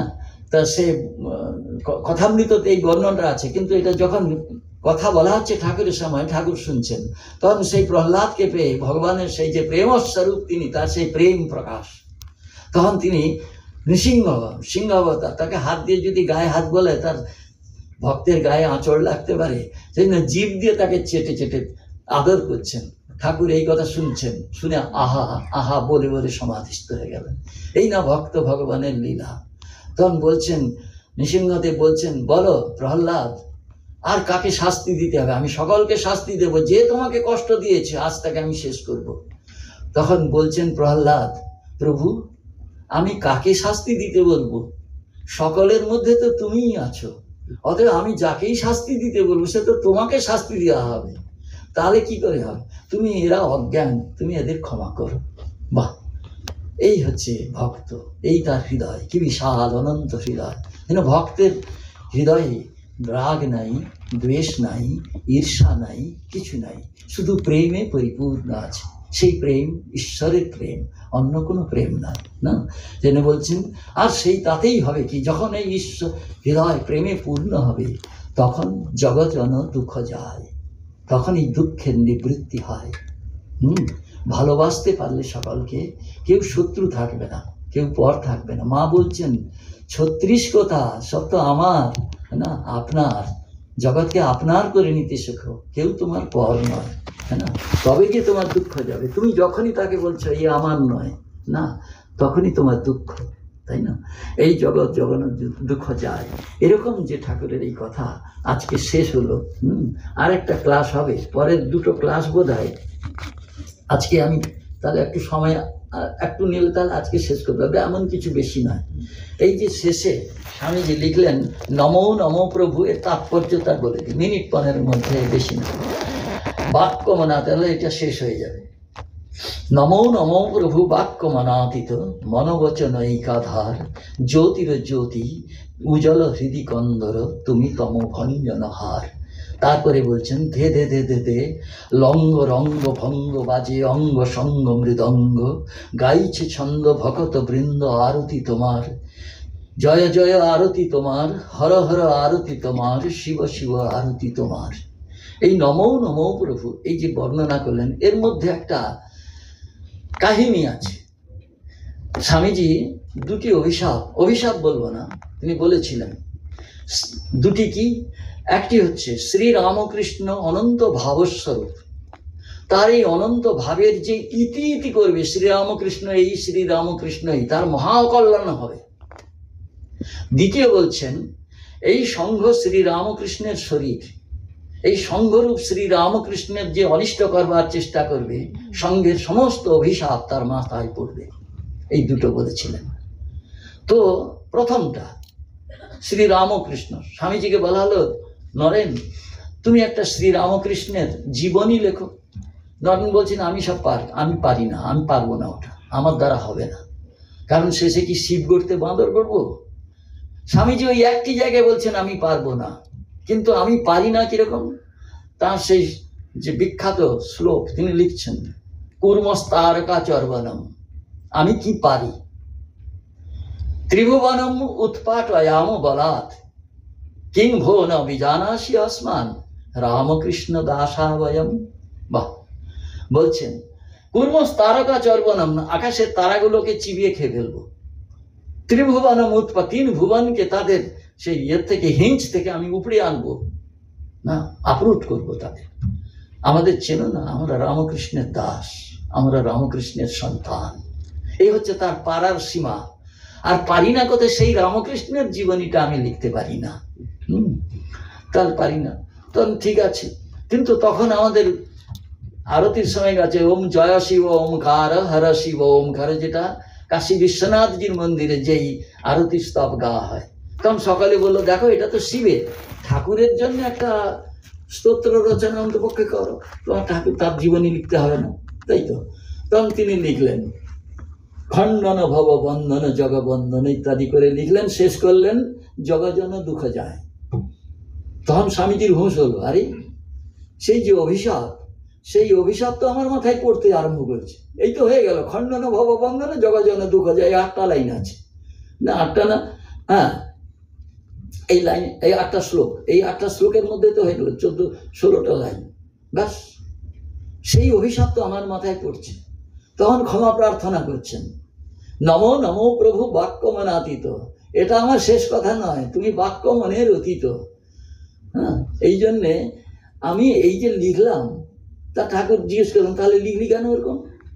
তো বলে আমি লিখেছি ভক্তরা শুধু গাইবে, এই যে ধে ধে ধে ধে ধে লঙ্গ রঙ্গ ভঙ্গ, এইটা আরতি হবে, তোমার এই আরতি স্তব গাওয়া হবে, সকালে নাচবে, খোল করতাল মৃদঙ্গ, গাইছে অঙ্গ সঙ্গ মৃদঙ্গ, বাজে অঙ্গ সঙ্গ মৃদঙ্গ, এরকম নানা বাদ্য বাজবে না, তো এরকম করবে। তা স্যানিটোরিয়ামে ছিলাম, সেখানে আরতি টারতি তেমন হতো না। আমাদের পূজনীয় আত্মস্থানন্দজি বলেন তুমি গিয়ে একটু আরতি করো, ওই ধূপ নাড়াটা আমার পছন্দ নয়। তো আরতি শুরু হলো। তারপরে আমি যখন এলাম, আরতি শুরু করেছে, আগে মহারাজ আমরা ষড়যন্ত্র করে আরতি করি। ষড়যন্ত্র করে কি তার মানে? আমি তো হারমোনিয়াম বাজে, তানপুরা বাজে, অর্গ্যান বাজে, করতাল বাজে, তারপরে এরকম করে 6টা যন্ত্র বাজে, সেই জন্য ষড়যন্ত্র করে, তো হা করে হাসছে। তো এই যে এইসব ষড়যন্ত্র হবে, সে গাইছে অঙ্গ সঙ্গ মৃদঙ্গ, বাজে অঙ্গ সঙ্গ মৃদঙ্গ, তোমার আরতি হবে, সেই গান হবে, সেই জন্য লিখেছি। এর একটা সুন্দরী আছে, স্বামীজি বোধহয় সেইটাকে তার দিকে উদ্বুদ্ধ হয়েছিলেন কিনা। ব্যাসদেব সমস্ত শাস্ত্রতে ভগবানের মহিমা বর্ণনা করেছেন, তীর্থস্থান বর্ণনা করেছেন। তারপরে তার কত যে শাস্ত্রের স্তুতি করেছেন। তো তিনি বলছেন ভগবান হচ্ছেন নির্বিশেষ, তার বিশেষ নেই, অনন্ত। অতএব সেই অনন্তকে বাক্যের দ্বারা প্রকাশ করা অসম্ভব না, এই স্বামীজির মতনই বলেছেন। কিন্তু তিনি তো বলে দিয়েছেন। তখন শেষে বললেন কি করলাম, আমার সমস্ত জীবন এই ভগবানের বিরুদ্ধে চলে গেল। তখন ক্ষমা প্রার্থনা করছেন। হ্যাঁ, তা কি বলছেন, তুমি রূপ, তার তো কোনো রূপ নাই, নিরাকার, তার রূপ বর্ণনা করেছি। তাকে বাক্যের দ্বারা প্রকাশ করা যায় না, অনির্বচনীয়, তাকে বাক্যে তার স্তুতি করেছি। আর কি করেছি, তিনি সর্বব্যাপী, তাকে তীর্থ বর্ণনা করে তাকে স্থানের মধ্যে সীমিত করে দিয়েছি। এই 3টি দোষ করেছি। তখন বলছেন, সেই শ্লোকটি লিখেছেন, অপূর্ব সেই শ্লোক, স্বামীজির এইটার সঙ্গে মেলে। স্বামীজি আগে তো ব্যাসদেব এসেছেন, স্বামীজি হয়তো সেইটাই বলছেন, সেই ক্ষমা প্রার্থনাটা করার দরকার আছে। তখন ব্যাস কি বলছেন, রূপম রূপ বিবর্জিতস্য ভবত ধ্যানেন যৎ কল্পিতম। একটা যুক্তি দিয়েছেন বটে। স্তুতিয়া অনির্বচনীয়তা অখিল গুরু দূরীকৃতম জন্ময়া ব্যাপিত্বঞ্চ নিরাকৃতম যৎ তীর্থযাত্রাদিনা শান্তব্যম জগদীশ তৎ বিকলতা দোষত্রয়ম মৎকৃতম। কি বলছেন, রূপম রূপ বিবর্জিতস্য ভবত, আপনার রূপ নেই, আপনি অরূপ নিরাকার। সে অরূপ নিরাকারের আমি রূপ বর্ণনা করেছি, এই একটা অন্যায় করেছি, দোষ করেছি, আপনাকে বিকল করেছি যেন। তা ভগবান বলে, কেন করলে? ধ্যানে ন যৎ কল্পিতম। তাহলে ধ্যান করবো কি করে? নিরাকার বস্তুর কি ধ্যান হয়? সেই জন্য একটা রূপ চাই। সেই তোমার ধ্যান করব বলে ধ্যান করে যে আনন্দ হয় তোমার একটা রূপের, তার তো তুলনা নাই, সীমা নাই। সেই ধ্যান করবার জন্য, সেই ধ্যান জনিত আনন্দ উপভোগ করবার জন্য তোমার একটা রূপ কল্পনা করে, মিথ্যা হলেও আমি হৃদয়ে তোমার ধ্যান করি, সেই জন্য করেছি। তারপরে কি, অনির্বচনীয়তা অখিল গুরু স্তুতিয়া, স্তুতি করেছি। কেন করলে? দূরীকৃত, তুমি অনির্বচন, তোমার কথা বলতে কত ভালো লাগে, যাকে ভালোবাসি তার কথা সকলকে বলতে হয়, বলে সেই তার কথা বলে কত আনন্দ হয়, সেই আনন্দের জন্যে আমি তোমার স্তুতি করেছি। সেখানে তোমার অনির্বচনীয়তা যে বিশেষত্ব, সেটা নষ্ট হয়ে গেছে। আর কি, ব্যাপিত্বঞ্চ নিরাকৃতম যা তীর্থযাত্রাদিনা, সেই তীর্থতে গেলে, তীর্থের মাহাত্ম্য কোন শাস্ত্রে নেই? সব শাস্ত্রে বলা আছে। এবং সেইখানে ভক্ত সাধক সকলে সেই তীর্থতেই যায়, সেখানে বিশেষ প্রকাশ। এবং যেখানে যেখানে এরকম ভক্ত যায়, সেগুলো অলদিমোর আরো বেশি করে সেই তীর্থ হয়। তীর্থি কুর্বন্তি তীর্থান, সেখানে যায়। সেই জন্য সেই তীর্থের বর্ণনা করেছি তোমার মাহাত্ম্য বর্ণনা করতে গিয়ে। অতএব হে জগদীশ, তুমি আমার এই 3টি বিকলতা দোষ তুমি আমার ক্ষমা করো। কি সুন্দর, ক্ষন্তব্যম জগদীশ তদ বিকলতা দোষত্রয়ম মৎকৃতম। স্বামীজিও এখানে সেই বলছেন, তোমার এই যে রূপ বর্ণনা করে দিলাম, তুমি এই কটা বিশেষণ দিয়ে এর মধ্যে তুমি নাও। অতএব নমো নমো প্রভু বাক্য মনাতীত, তুমি বাক্য মনের অতীত, তোমাকে নমস্কার। মনোবচনৈক আধার, তুমি মন বচনের আধার না, কারণ স্বরূপ। কার্য কখনো কারণকে বর্ণনা করে তাকে সীমা করতে পারে না। কারণ কারণ সবসময় বড় থাকে, কার্য তার মধ্যেই রয়েছে, কার্য কারণ তাকে অতিক্রম করে কার্যকে, কিন্তু কার্য কারণকে অতিক্রম করতে পারে না। অতএব অতিক্রম করতে না পারলে তাকে বর্ণনা করা যায় না, খণ্ডিত বর্ণনা হবে। সেই জন্য ব্রহ্মের বর্ণনা হয় না। কেন হয় না? অনন্ত। অনন্ত তো কোনো শাস্ত্র, কোনো জ্ঞানী আজ পর্যন্ত ব্রহ্ম কি বস্তু বলতে পারে নাই। সেই জন্য ব্রহ্ম উচ্ছিষ্ট হয় নাই। ঠাকুর কাকে বলছেন? বিদ্যাসাগরকে বলছেন। বিদ্যাসাগর বলছেন, আজকে একটি নতুন কথা শিখলাম, ব্রহ্ম উচ্ছিষ্ট হয়নি। কারণ তাকে অনন্তকে কি করে বলবে?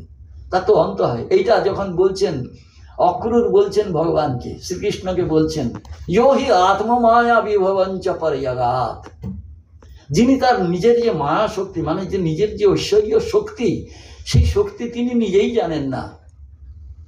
বলছেন ভগবানের তপস্যা কি বলে, তার স্তব করতে গিয়ে বলছেন। তা ভাষ্যকার শ্রীধর স্বামীজি, তিনি জ্ঞানীও বটে, ভক্ত বটে, তিনি লিখছেন, বলছেন, আচ্ছা ভগবান সর্বজ্ঞ, তিনি সব জানেন, অথচ তার মায়ার বিস্তার কত দূর এইটা জানেন, এটা কি করে হলো না? ননু সর্বজ্ঞই কথম নবী জানাতি, তিনি প্রশ্ন করলেন, আচ্ছা তিনি সর্বজ্ঞ হয়ে এটা জানেন না, তাহলে তিনি সর্বজ্ঞ হলেন কি করে? তার উত্তরটাও দিচ্ছেন, তিনি অনন্ত। সেজন্য বলছেন, কেন জানেন না? অন্তাভাবাত, যেটা নেই তাকে জানার প্রশ্ন আসে না, যেন তার অন্ত নেই, অতএব সেটা তাকে জানা যায় না। অন্ত যেটা নেই তাকে কি করে জানবো? সেই জন্য বললেন অন্তাভাবাত, অনন্ত। অনন্তের অন্ত কি করে করবো? তাই তো, সে তার অন্ত করা যায় না। সেই জন্যে তিনি বলছেন, তুমিও সেরকম মনোবচন এই গাধার, আর তুমি সেই জ্যোতির জ্যোতি, এটা উপনিষদ বলছেন, জ্যোতি শামপি তজ্জ্যোতি। তারপরে বলছেন উজ্জ্বল হৃদি কন্দর, তুমি সর্বভূতের হৃদয়ে রয়েছ। ঈশ্বর সর্বভূতানাম হৃদ্দেশে অর্জুন তিষ্ঠতি, ভ্রাময়ন সর্বভূতানি যন্ত্র রূঢ়ানি মায়া। তুমি সকলের হৃদয়ে থেকে, এই হৃদয় কন্দর, কন্দর মানে গুহা, সেখানে অজ্ঞানের অন্ধকারে অন্ধকার আচ্ছন্ন হয়ে আছে, কিন্তু তুমি আছো সেই হৃদয় কন্দরকে প্রকাশিত হলে উজ্জ্বল করে দাও। ঠাকুর বলছেন, 1000 বছরের অন্ধকার ঘর একটা দেশলাই কাঠি জ্বাললে মুহূর্তের মধ্যে আলোকিত হয়।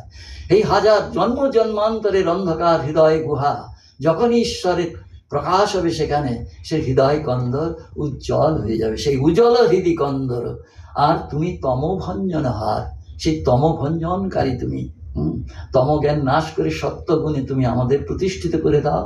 আর এই সত্য থেকে মানুষ আরেকটি স্টেপ গেলে সে তোমার সঙ্গে একীভূত হয়। এই জন্য তুমি, অতএব আমি এই জন্য লিখেছি, ভক্তেরা তোমার গান করবে বলে, হ্যাঁ না? তুমি এর মধ্যে নাও, না?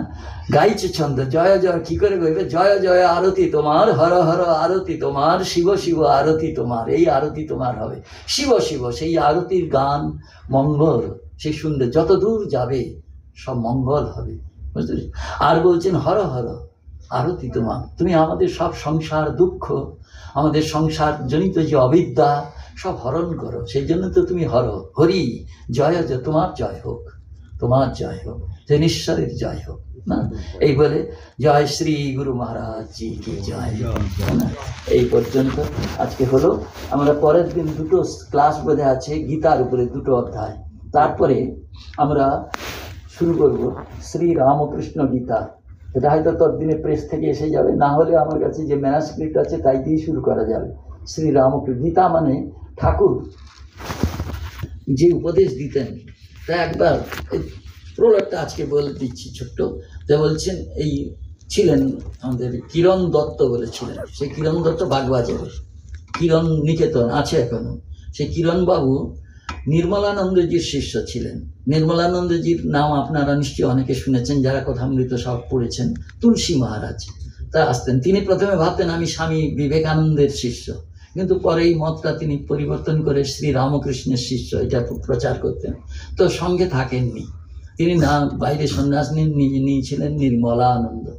তো তিনি এই কিরণবাবুর গুরুদেব, তিনি কিরণবাবু তার কাছে ছিলেন, সেই জন্য কিরণ নিকেতন। তো সেই এটা তখন তিনি এসে একদিন, মহারাজ তখন বলরাম মন্দিরে, মহারাজ মানে রাজা মহারাজ, এসে কিরণবাবু মহারাজকে বলছেন, মহারাজ এই খ্রিস্টান যারা সকলে, তারা সমস্ত এই ছোটো ছোটো বই যীশু খ্রিস্টের বাণী এগুলোকে সব ছাপিয়ে বিনা পয়সায় বিলি করে। আপনি ঠাকুরের আপনি তার মানস সন্তান, আমি ঠাকুরের উপদেশ আমাকে বলুন, আমি সেই উপদেশ লিপিবদ্ধ করে আমি সেই বই করে আমি বিনে পয়সায় এরকম বিতরণ করব না। তো তিনি সেটা করেছিলেন, সে নাম দিয়েছিলেন শ্রী রামকৃষ্ণ উপদেশ, 25টা চ্যাপ্টার আছে। তো কিরণবাবুর শরীর যাওয়ার আগে মনে হলো যে এই আমার বংশের এরা কেউ এই কাজটা করবে না, এই বই এখানে শেষ হয়ে যাবে, না একে বাঁচিয়ে রাখতে হবে। ছোট্ট বই, এরকম বই আর এর ডাবল হবে, এটাকে পকেটে রাখা যায়, ছোট্ট একটা বই। অথচ ঠাকুরের কথামৃত যে উপদেশ, সে অনেক কথার মধ্যে এক একটা, কিন্তু সেখানে শুধু উপদেশগুলো পর মহারাজ বলে যাচ্ছেন আর তিনি সেটাকে লিপিবদ্ধ করেছেন। তখন বলে এটাকে তখন থেকে তিনি উদ্বোধনকে কপিরাইট দিয়ে যান। আজ পর্যন্ত লাখ লাখ কপি বিক্রি হয়েছে, সব সাধু ব্রহ্মচারী গৃহী ভক্ত সকলেই ওই একটা করে বই পকেটে রাখেন, না। তো সেইটা যখন তারা মহারাজকে বললেন তা লিখুন, তখন লিখলেন। তা সেইটাতে কিরণ দত্তের থেকে সে লিখলেন, আর সেইটা ছিল ছোট বই। তখন এই মায়াবতীতে থেকে মনে হলো এটাকে সংস্কৃত গীতার মতন করে, গীতার মতো শ্লোকে করে অনুবাদ করা যাক, কিন্তু একটা কঠিন কাজ। বামন চাঁদ ধরতে যাচ্ছে, হয় না, এক মূর্খ এরকমই যাচ্ছে, কি বলছে, পঙ্গু কি বলে পাহাড় ডিঙোতে যাচ্ছে। তো হোক না, এটা কাউকে তো বলবো না, নিজের মতো করে যা আবার হলো। তার কয়েকজন আমাদের সংঘের প্রথিত যশা পণ্ডিত সাধু তারা শুনেছেন। তা শেষ পর্যন্ত সেইটা অনেক দিন আগে ছিল, পড়েছিল। তারপরে ওই ইউনিভার্সিটিকে দেওয়া হলো, তাদের দেরি হওয়া দেখে ওই এদের নিল, সংস্কৃত পুস্তক ভাণ্ডার, দেবাশিস ভট্টাচার্য। তো সেটা প্রায় হয়ে গেছে, ফাইনাল হয়ে গেছে, প্রুফ হয়ে গেছে। তো এখন সেটা বই হয়ে আসবে, না, বই হয়ে আসবে। অনেক শ্লোক আছে তাতে, টোটাল শ্লোক হচ্ছে মঙ্গলাচরণম আছে, আর শ্লোক আছে 875 শ্লোক। তার সে 25টা শ্লোক বাদ দিলাম মঙ্গলাচরণম নিয়ে, 850 শ্লোক শুধু গীতা অংশটা আছে। তো আমরা সেইটা শুরু করা যাবে, কেমন হয়েছে আপনারাও শুনবেন, হ্যাঁ না। আর আমারও এই ভক্তদের যদি আনন্দ হয় শুনে, আমারও শ্রম সার্থক হবে, না। অতএব সেটাই শুরু করবার ইচ্ছা আছে। তো আজকে এই পর্যন্ত, আজকে জয় দেওয়া যায়। জয় শ্রী গুরু महाराज जी की जय, जय महामाई की जय, जय स्वामी जी महाराज जी की जय, जय गंगा माई की जय, जय श्री श्री सरस्वती माई की जय।